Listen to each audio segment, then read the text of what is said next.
Pessoal, caiu aí, né? Minha internet parou de funcionar. Tá, agora voltou. Foi mal, acontece, tá? Caiu a internet aqui, o modem tá do meu lado aqui, já a luzinha vermelha piscou. Esperar o pessoal entrar aí, tá? Peço desculpa pelo problema. Mas ó, pode ficar tranquilo, né? Esse tempo perdido aí a gente aumenta um pouquinho mais. Eu vou tomar um pouquinho o tempo de vocês, tá? Então a gente termina um pouquinho mais tarde, mas é pouca coisa, não vou tomar tanto tempo.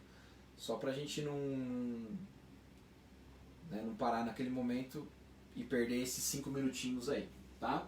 Vou continuar aqui, tá? Depois o vídeo, né, eu já coloquei para publicar na página do colégio, então vai ficar lá, serão 2 vídeos, né, infelizmente, tá? Mas a gente vai continuar aí, tudo bem? Qualquer coisa, manda uma mensagem para mim, se cortou alguma parte. Eu vou só retomar o que eu falei no final, né? Eu vi que escureceu ali, eu já parei, né? Provavelmente vocês não perderam nenhuma parte do que eu estava tentando explicar. Mas eu estava falando exatamente do urânio 235, né? O urânio 235 é o urânio que a gente chama de urânio físsil, tá? Ele é enriquecido, então passa por alguns processos para chegar nele e ele é o mais fácil de ser quebrado. Então o 238, o urânio 238, o nêutron bate nele, dificilmente quebra ele, tá? Já o 235 quebra com mais facilidade, e aí quando quebra, libera energia. Né? Já já a gente vai entender como é o funcionamento de uma usina nuclear, e também o funcionamento de uma bomba, né? Qual que é a diferença. Pô, às vezes a pessoa pensa, né, usina nuclear, aí um problema, é uma bomba, né, sendo instalada na cidade. Né? A gente sabe que no Brasil a gente só tem lá no Rio de Janeiro, em Angra, né, Angra dos Reis, tá? Tem o Angra 1, 2 e 3. Agora eu não sei se 3 está funcionando ou não. Eu não sei muito bem isso aí, não fui atrás, tá? Mas tem os 3 ali, né? Angra 1, 2 e 3 que poderia estar em funcionamento, tá? Bom, vou continuar aqui então. Pessoal, acho que já está todo mundo conseguindo entrar, né? E um outro detalhe importante, né? A geração de energia elétrica, bom, a gente sabe, né, que muitos países, aqui no Brasil, né, devido também, claro, a nossa região, né, tem muitas possibilidades de ter a usina hidrelétrica.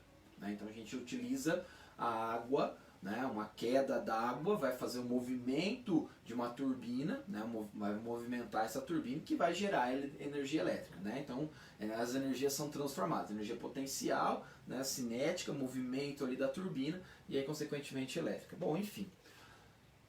Então no Brasil isso é muito utilizado. Então grande parte da energia elétrica do Brasil é proveniente das hidrelétricas. Só que em outros países, né, como não tem essa mesma facilidade que o Brasil, vamos dizer assim, apesar que a usina hidrelétrica também tem muitas coisas que é possível discutir, tá? Questão de destruição aí de uma grande área, desmatar, mandar o povo embora, enfim, mas são coisas que também é passível de ter uma discussão, tá?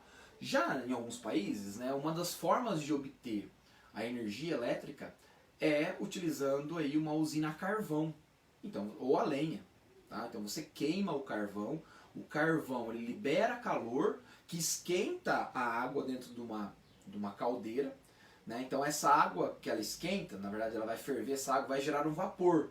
Esse vapor gira uma turbina, que aí acaba gerando a corrente elétrica, tá? Então, ó, reparem que na hidrelétrica, a energia potencial da água, a queda, gira a turbina, gera corrente elétrica, tá? Não vou entrar também em tantos detalhes assim, só para facilitar.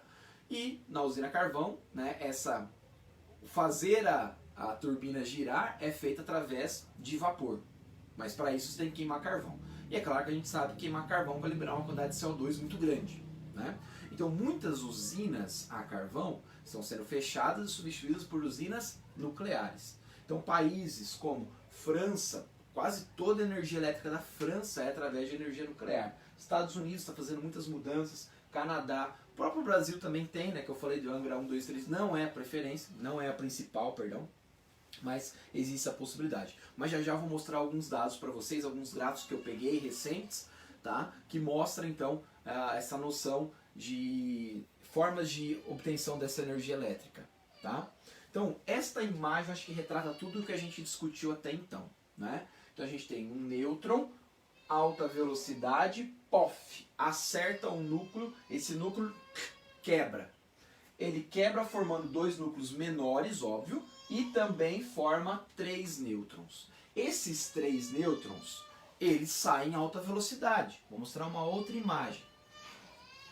Minha sobrinha chorando, quer participar, acho, da live. Tá?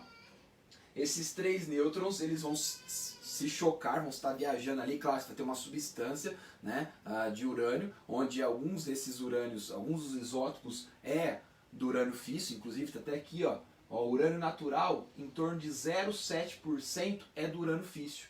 E os outros 99,3% é do urânio 238, que é mais difícil de quebrar, por isso tem que passar pelo processo, né, de enriquecimento. Se você quiser fazer uma bomba, ou enfim, né, ou de repente uma usina nuclear mesmo, você precisa ter, né, um pouco daquele urânio físsil. Quebra esse urânio, aqui no caso o urânio 235, quebrou em criptônio e bário, tá? 2 núcleos menores. Lembrando, bário, número atômico 56, criptônio 36, tá? E mais 3 nêutrons. Esses 3 nêutrons vai se encontrar com mais urânio. Então, tudo 3. Que cada um vai quebrar, na quebra libera uma quantidade de energia absurda, forma mais criptônio e bário, cada um, e mais 3 nêutrons. Então agora são 3, 6, 9, que vão se chocar com 9 novos núcleos.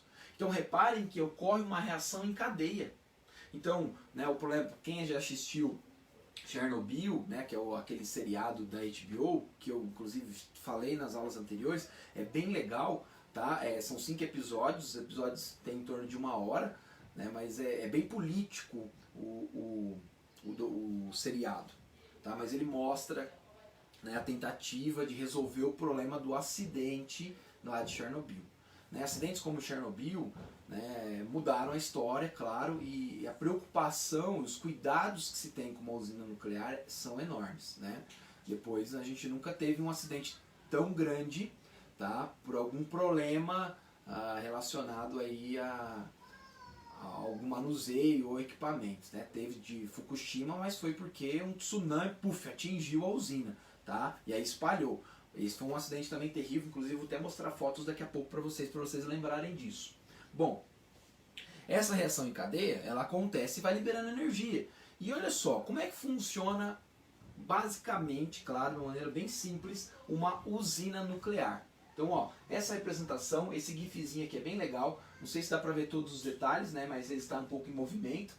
Mas o que a gente tem? Aqui é o que a gente chama de reator.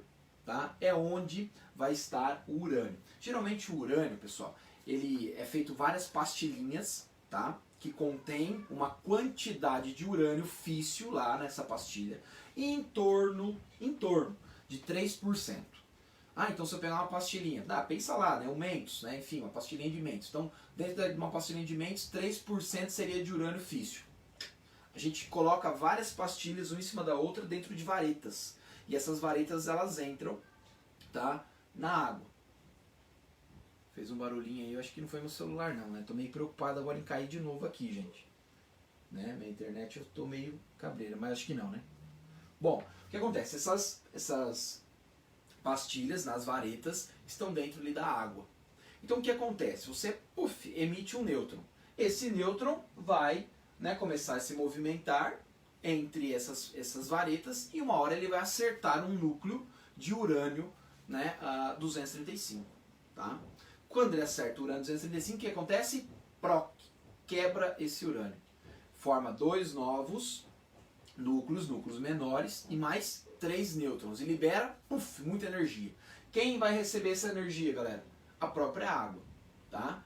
Então a água agora ela esquenta. Né? O que acontece com a água quente? Ela passa aqui, ela está mostrando, claro pessoal, ó, um detalhe, isso é um reator, né, uma maneira de explicar como é o funcionamento de uma usina. Os reatores nucleares, existem vários, inclusive eu vou mostrar uma imagem para vocês. Não sou especialista, né, em reatores nucleares, óbvio, né, mas é só para a gente ter uma noção de como é que é o funcionamento básico de uma usina. Então essa água que está quente, ela passa, né, por um encanamento e esquenta uma água que está em um segundo recipiente, tá? Que no caso é essa que está em azul. Então essa que está em amarelo seria a água que está em contato direto com a pastilha, né? Que está em contato direto com o urânio, tá? Essa aqui é aquela que a gente chama de água radioativa, que depois eles acabam armazenando. Então eu vou falar isso aí daqui a pouco. Então essa água quente passa por um encanamento e esquenta uma outra. E essa aqui azulada, quando ela esquenta, o vapor gerado, ó, repare que na usina carvão a gente coloca fogo no carvão, o carvão libera calor, esquenta essa água, ferve essa água. O vapor passa por uma turbina, certo? Agora, como é que a gente está esquentando essa água? Como é que a gente está fornecendo calor? Através aqui dessa água muito quente proveniente da quebra de um núcleo, de urânio no caso. Então ele liberou energia, esquentou a água passa, esquenta uma segunda água, vamos dizer assim, e aí passa o vapor para uma turbina. A turbina gira, opa, gerei corrente elétrica, certo? Basicamente isso. O que acontece com aquela água, aquele vapor, perdão, passa por um condensador. Então geralmente, né, essas usinas, quando é possível, elas são construídas próximos aos mares, né, a lagos, enfim, para que a água desse mar é utilizada para condensar esse vapor também. E se caso acontecer algum acidente, né, isso aqui vir a esquentar muito, né, existe uma última saída, né, que seria inundar o reator para resfriá-lo. Então você está próximo de um lago, próximo de um mar, é mais fácil acontecer isso, tá? E aí, claro, resfria essa água acaba sendo jogada novamente pelo tanque inicial, né? Essa água radioativa, que está em amarelo aqui, né, depois de um certo tempo, né, que é trocada as pastilhas, né, essa água é armazenada e ela é um lixo radioativo. Então geralmente o pessoal, hoje, né, é feito como se fosse várias piscinas, tá, onde eles armazenam isso em latões, colocam nessas piscinas, né, e ficam num ambiente isolado e vai ficar por muitos anos. Tá? Então um dos problemas da usina nuclear é esse lixo radioativo. Mas hoje, né, depois dos acidentes que você já, né, todo mundo já ouviu falar um dia, depois desses acidentes, a preocupação com isso é muito grande. Então é bem criterioso. Tá? É uma energia mais limpa que a gente tem, tá, hoje. Né, claro, vai falar, tem eólica, tem vários tipos ali, né, mas a obtenção de uma grande quantidade de energia elétrica com uma geração de poucos poluentes, né, no caso a nuclear aí ganha bem assim das outras, né, da usina carvão e tal. A hidrelétrica, né, tem os problemas ambientais que eu até citei para vocês, né. Então é discutível tudo isso, né, mas aqui o nosso foco aqui é entender como é que é o funcionamento e essas questões para vocês de repente pensarem. Isso pode acontecer de aparecer talvez numa redação, então são argumentos que vocês podem, né, desenvolver também para escrever melhor a sua redação, certo? Isso aqui é só uma outra imagem da usina, basicamente igual a outra, e aqui são alguns reatores. Não vai dar para vocês verem que a imagem vai estar pequena, tá? Mas são alguns tipos de reatores, né, e tem uma breve explicação de cada um, como que é o funcionamento, tá? Aqui é só para a gente ter uma noção de como é que funciona. Você fala, pô, professor, tá, mas e se esses núcleos começarem a quebrar? Beleza, quebrei um, libera 3 nêutrons, que quebra mais 3 outros urânios, que libera uma quantidade de energia, né, 3 vezes maior do que a primeira. E aí libera mais 3 nêutrons cada um, ou seja, 9. Então agora são 9 núcleos sendo quebrados. Então reparem que essa energia emitida vai aumentando. Por quê? Porque eu vou quebrando cada vez mais núcleos, não é? Mas só, pô, por que então não libera? Isso aí vai esquentar tanto, vai liberar tanta energia que daqui a pouco vai estourar, vai estourar tudo. Não é porque isso não acontece. Por quê? Primeiro, né, a quantidade de urânio nas pastilhas já é pequena, tá? Então demora um certo tempo para o nêutron, apesar de ter uma velocidade extremamente alta, se eu não me engano em torno de 160 mil km por hora ou 16 mil km por hora, uma coisa assim, é altíssima, tá? A viagem dele. Além de ter essa velocidade alta, né, a probabilidade de ele chocar com o núcleo de urânio 235 é claro que é um pouco menor devido à concentração ser pequena. Só que, né, uma das formas da gente, né, desacelerar esse nêutron e de certa maneira, né, você não ter a energia suficiente para quebrar o núcleo, então ó, pensa só, como é que eu pararia, como é que eu desligaria a minha usina, tá? Desacelerando os nêutrons. Então se eu não tiver um nêutron com alta velocidade suficiente para quebrar aquele núcleo, então ele só vai bater e vai voltar. Então, uma das formas de desligar, né, a usina seria desacelerar os nêutrons. Que forma é possível desacelerar os nêutrons? A própria água, tá, já desacelera, a própria água contida no reator desacelera, e eles utilizam também, né, algumas hastes de grafite. Tá? Então, inclusive, se você assistir Chernobyl, que eu indico, pessoal, porque realmente é um seriado, eu gostei muito. Claro, né, vai falar sobre química, né, vai falar de um acidente que eu vou falar aqui hoje, então eu gostei demais. Então sou suspeito para falar, mas eu acho que vocês vão gostar. Acontece um problema lá que pega fogo os grafites, mas eles dão uma explicação porque você vai entendendo ao longo dos episódios o porquê pegou fogo. Aí você começa a entender melhor, né, o reator, né, o tipo do reator utilizado lá, que, né, gerou um certo problema, tal, enfim, e eles vão estudando e descobrem qual foi o problema. Então é bem interessante, tá? Mas basicamente o grafite ele desacelera os nêutrons. Então o botão liga-desliga de um reator é o grafite, tá? A água também faz essa função, mas o grafite, né, seria o principal aí. Eles descem o grafite entra no meio das hastes de urânio, tá, das pastilhas de urânio, e aí você vai desacelerar os nêutrons. Se você desacelerando os nêutrons, o que acontece? Nada, tá? Então você para de quebrar o núcleo e aí consequentemente para de liberar. Então aquela reação em cadeia, ela desacelera, certo? Então isso é uma forma de cessar e controlar um pouco esta usina.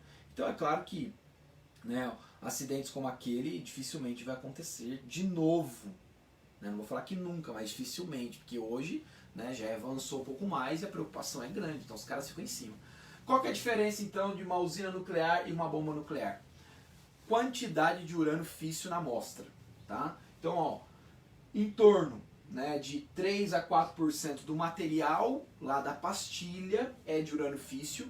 Então a gente tem uma reação mais controlada, tá? Ela não é descontrolada, né? Já na bomba nuclear não, né? Você vai ter aí, né, em torno aí de 90 para mais de 90% de urânio físsil. Então quando acontece aí a quebra de um urânio físsil, a liberação de 3 nêutrons, a quebra de 3 urânios, depois libera 9 nêutrons, então começa uma reação em cadeia descontrolada.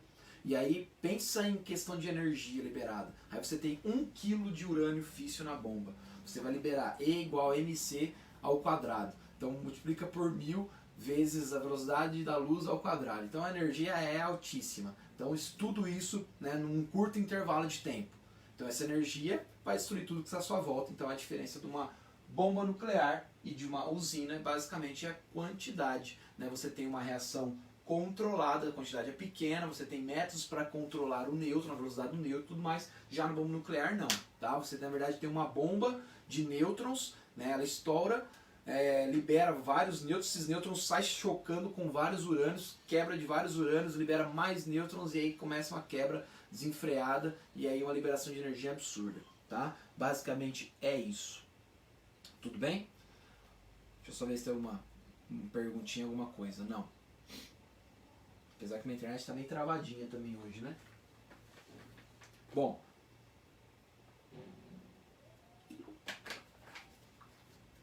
A gente vai ter agora o que a gente chama de fusão. Como eu falei para vocês, fusão, junção de 2 núcleos pequenos formando um maior, tá? Então, basicamente é isso. Tem uma imagem aqui, ó. Então a gente tem o trítio e o deutério. Lembrando, pessoal, ó, a gente tem o hidrogênio, a gente sabe que o número atômico dele é 1, certo? 1 próton no núcleo. Se ele tem 1 próton no núcleo, ele vai ter massa 1. Então esse é o hidrogênio. Só que eu tenho um isótopo de massa 2. Qual que é o isótopo de massa 2? Aqui eu só tenho 1 próton. Aqui eu tenho 1 próton mais 1 nêutron no núcleo, o que vai me dar massa 2. E eu tenho o isótopo de massa 3. Contém 1 próton e 2 nêutrons no núcleo, que vai me dar massa 3. Esse cara a gente chama de hidrogênio, normal. Esse de massa 2 geralmente a gente chama de deutério. E esse de massa 3, o trítio. Talvez vocês vão lembrar do filme do Homem-Aranha, os primeirinhos lá, quando ele vai lutar contra o Dr. Octopus, né, e ele faz um mini-sol, né, uma mini-estrela, né, uma fusão nuclear para obter energia, enfim, depois lá no final, né, o Homem-Aranha consegue, né, derrubar aquilo no mar e aí, enfim, resolve o problema. Tá? Mas se você prestar atenção, se você assistir o filme novamente, prestar atenção, ele fala muito do trítio, né? Então ele faz fusão nuclear, trítio, ele fala toda hora do trítio, tá? Seria esse hidrogênio de massa 3. E a gente representa, tá? Às vezes não pelo o H do hidrogênio, mas pelo D. Então, ó, ficaria assim, ó. Deutério, número atômico 1, massa 2 e o trítio T. Então você pode encontrar dessa forma, tá? O hidrogênio fica assim mesmo, né, que é o isótopo mais comum, que é o que a gente mais trabalha, né, é o isótopo de massa 2, massa 1, tá? Mas aparece isso daqui. Existe a água deuterada, né? Então, para fazer algumas análises, por exemplo, você vai fazer química, você vai fazer química. Então, você foi lá no laboratório, sintetizou um composto e precisa descobrir se aquele composto sintetizado é realmente o que você, né, está prevendo. Então você pega ele, né, coloca ele num tubinho com água deuterada e manda para a RMN. Então a água deuterada, ó, H2O, né? Só que o hidrogênio aqui não vai ser o de massa 1, que é o mais comum, vai ser o de massa 2. Então a gente precisa assim, ó, D2O, água deuterada, tá? É água pesada, né? Então pode ver que a massa vai ser maior, não vai ser 18 gramas. Aqui é 18, né? 18 gramas por mol, vamos supor, vai, 18U. Falar da molécula, né? 18U. Aqui a massa do hidrogênio é 2 cada um, então vai ser 4. 4 mais 16 vai dar 20, 21. Muda a massa, tá? Claro que a gente sempre trabalha com a massa média, né, que a gente pega na tabela. Então você pode ver na tabela que é 1,01. Então quase a gente não tem o deutério e o trítio. Mas enfim, né? A gente pega geralmente o deutério e o trítio, consegue fundir ele e a gente vai formar o núcleo maior, o núcleo do hélio. Então, ó, acompanha aqui comigo. Só dá uma ligada. Eu vou apagar isso aqui, ó, rapidinho. Se eu pegar deutério, massa 2, número atômico 1, e juntar com o trítio, massa 3, número atômico 1, a gente vai formar um núcleo maior, não vai? Um núcleo de massa 2, ou de um núcleo de 2 prótons. Quem que é o núcleo de 2 prótons, galera? É o hélio. Tá? Então você vai formar o hélio aqui. Massa 4 e mais um nêutron. Então, ó, reparem, quantos prótons eu tenho aqui? Um próton e um nêutron. Aqui você tem um próton e 2 nêutrons. Do outro lado, você tem o hélio que contém 2 prótons e 2 nêutrons. E mais um nêutron aqui, ó. Tá? Então, reparem, 1 com 2 nêutrons, 3 nêutrons. Do outro lado, 3 nêutrons. Um próton com um próton, 2. Aqui do outro lado, 2 prótons. Então repare que eu não sumi e não apareci com nada. Então isso daqui é o que a gente está fundindo, tá? 2 núcleos pequenos formando um maior e libera uma quantidade de energia absurda. Além de liberar mais um nêutron, tá?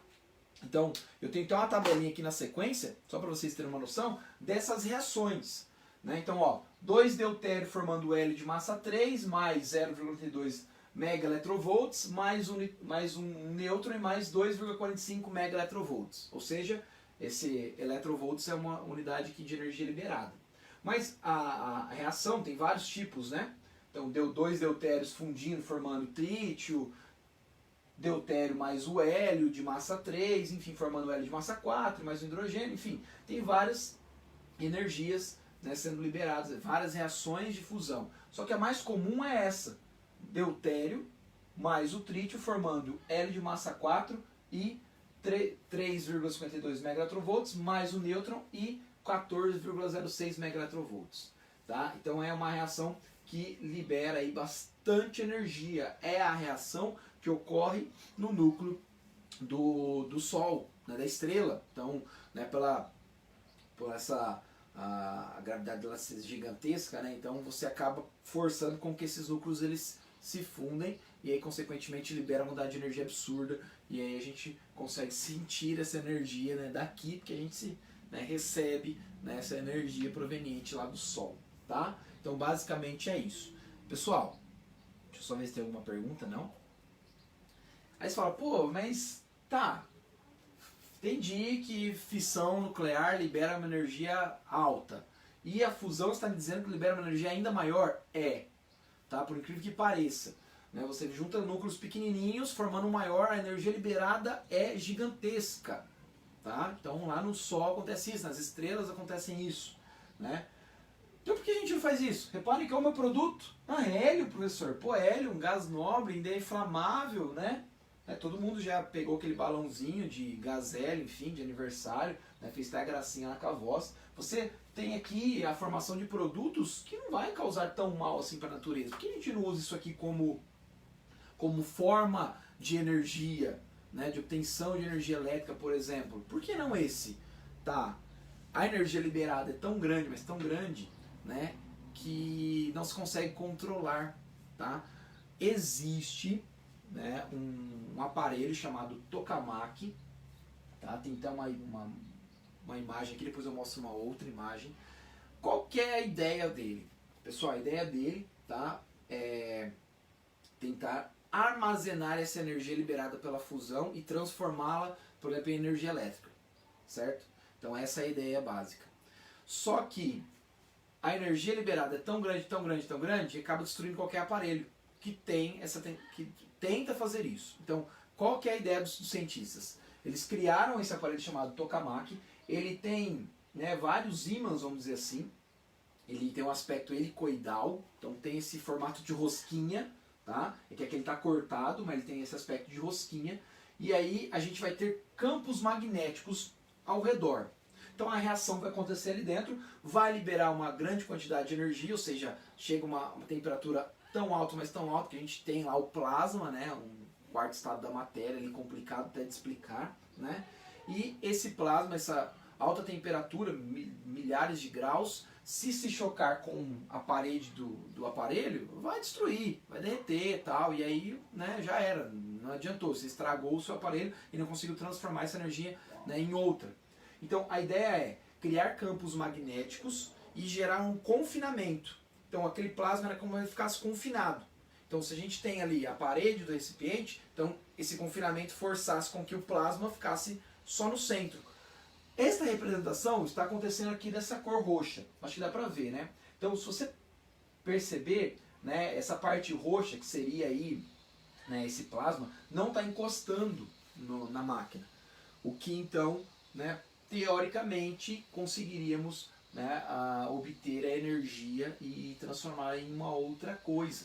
Então, ó, talvez essa outra imagem aqui fica mais fácil a gente perceber. Então, essa parte em azul seria os ímãs, né, os eletroímãs, que geraria esse confinamento magnético, e essa parte rosada seria aí né, o plasma, né, confinado, vamos dizer assim.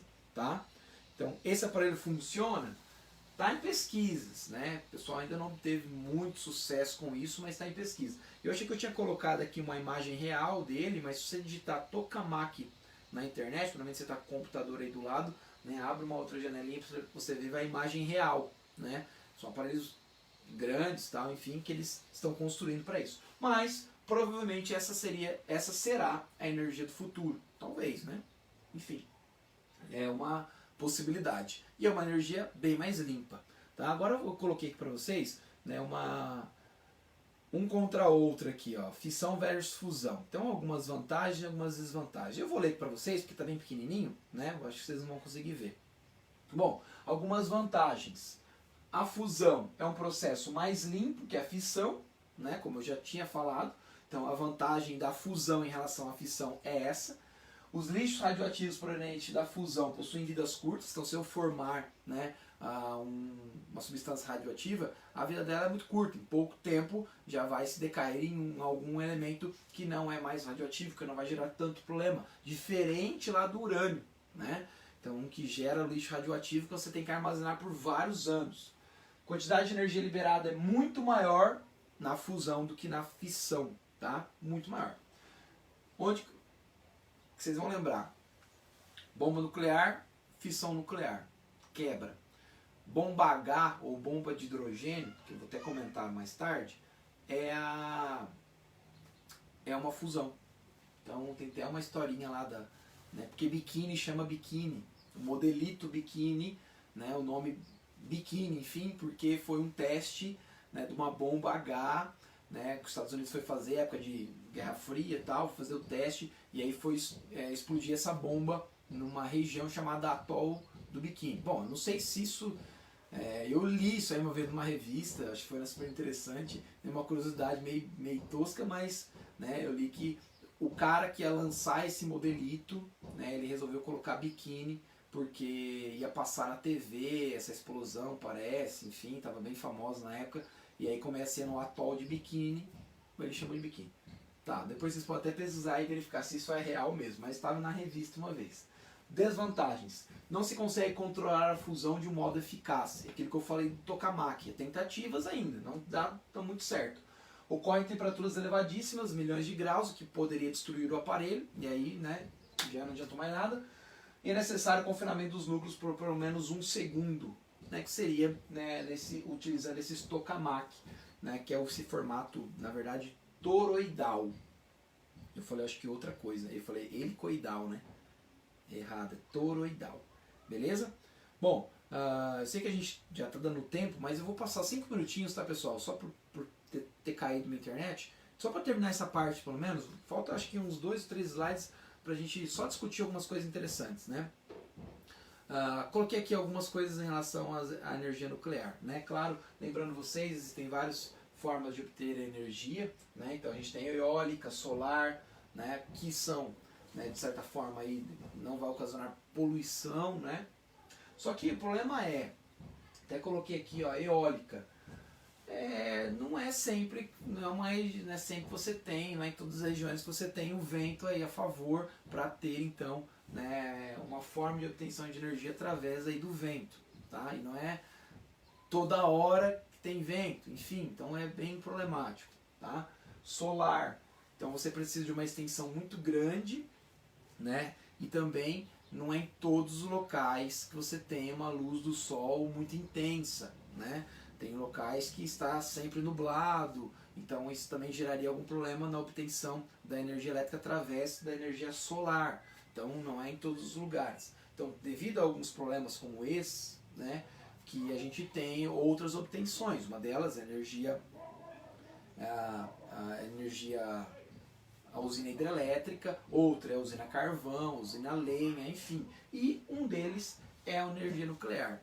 Desses da carvão, a lenha, enfim, liberaria talvez uma quantidade menor de poluentes, seria nuclear. Porém, tem os problemas que a gente conhece, né? Se esse material for jogado fora ou se outras pessoas forem contaminadas, é um problema muito sério, porque é algo invisível, você não enxerga e às vezes você está contaminado e vai contaminando, né? Se contaminar um lençol freático, por exemplo, que vai abastecer uma cidade inteira, daqui a pouco a cidade inteira está contaminada, né? E aí começa a apresentar problemas, né? Desenvolver câncer, né?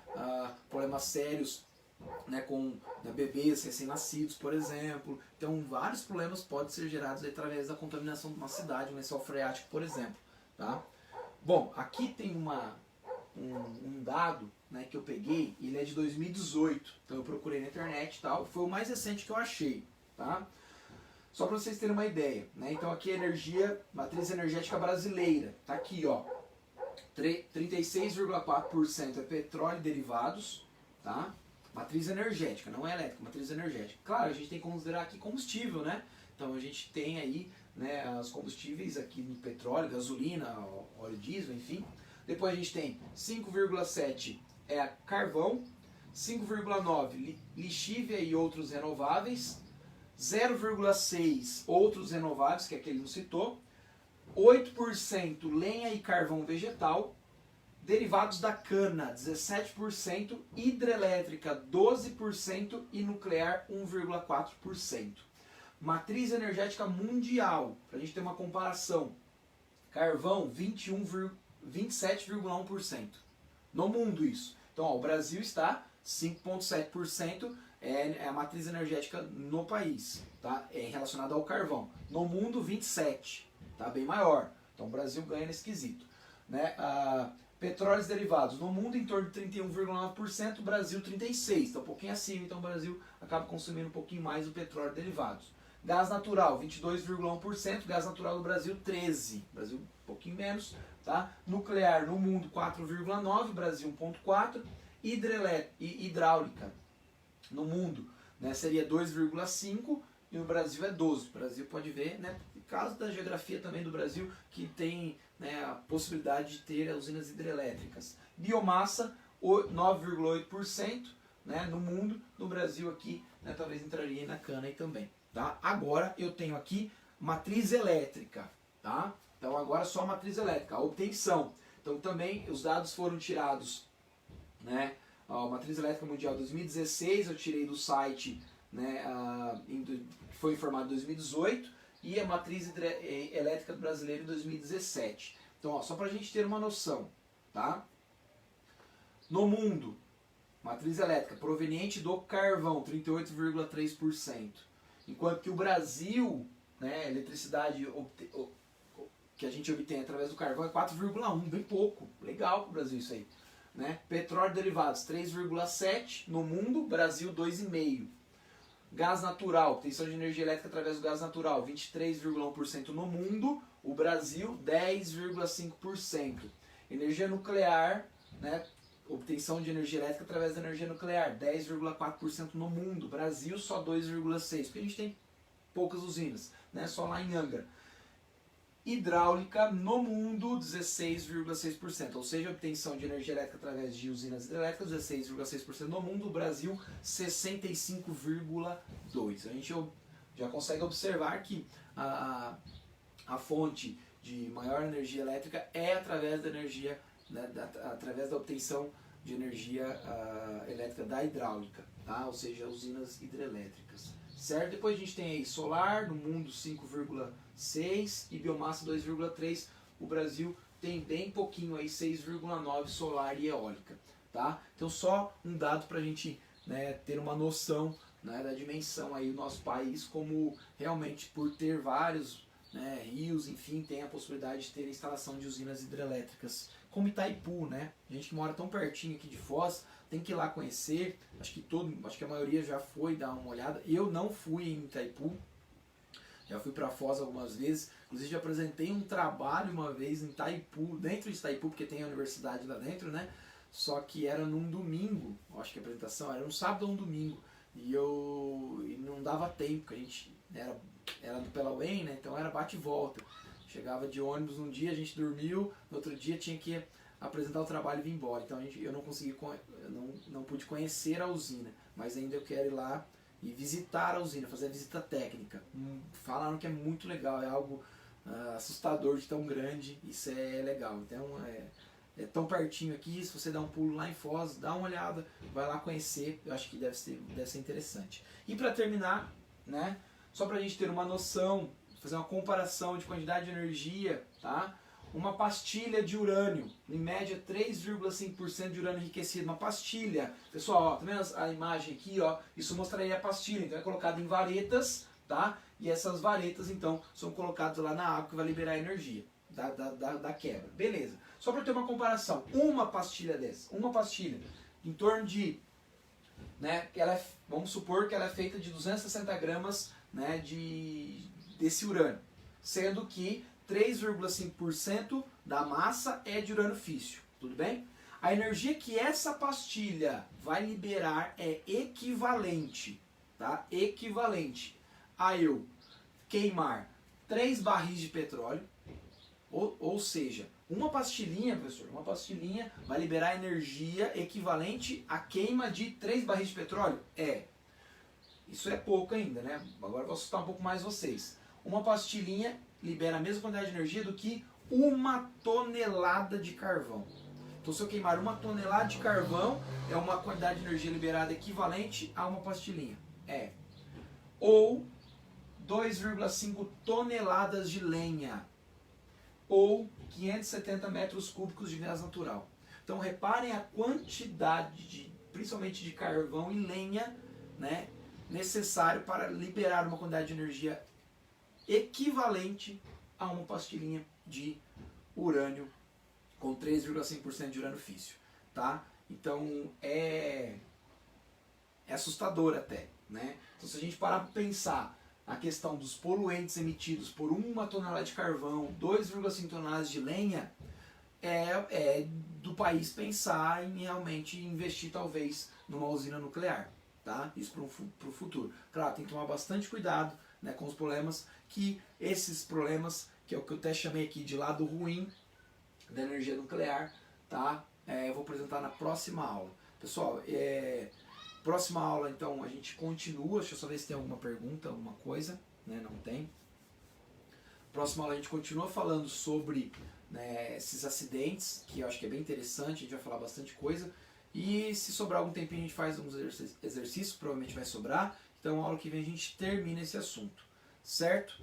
Galera, um grande abraço, fiquem firmes aí nessa quarentena e até semana que vem. Qualquer coisa, só mandar mensagem, pode mandar mensagem pelas redes sociais e a gente ajuda vocês. Fechou? Valeu, grande abraço aí. Até mais. Falou!